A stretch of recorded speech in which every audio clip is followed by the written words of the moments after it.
No šejienes mēs paņemsim paraugu, no kur mēs pētīsim, kādi organismi ir dīķī.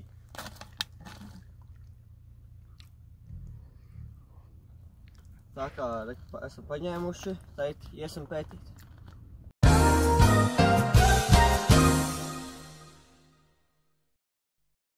Tātad šeit mums ir paņemts paraugs pudelē no dīķa.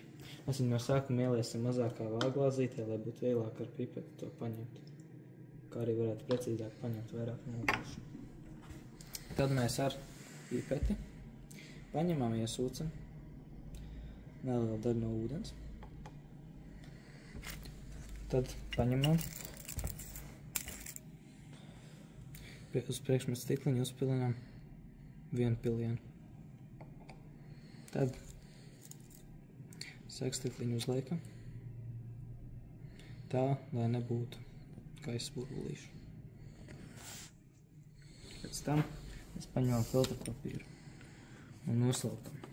Noplešam un noslaukam jebkādu daļu, kas ir ar ūdeni netīru.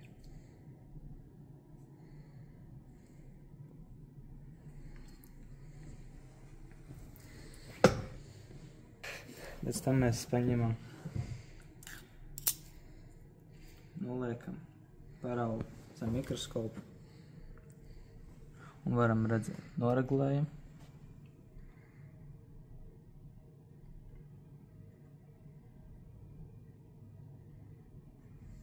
Un pēc tam mēs nofotografējam. Mēs fotografējām vispār 3 dažādos palielinājumos.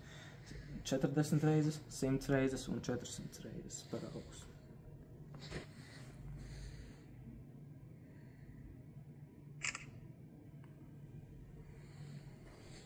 Šādā veidā mēs varējām identificēt dažādus mikroorganismus. Mēs izmantojām programmu Google Lens, kurā mēs ielikām šīs fotogrāfijas, un šī programma mums pateica, kādi mikroorganismi ir atrodami. Pēc tam mēs šo informāciju salīdzinājām ar vairākām citām mājaslapām, ar dažādiem citiem informācijas avotiem un ar schēmām, kas mums precīzāk un objektīvāk palīdzēja noteikt, kas te ir par organismiem.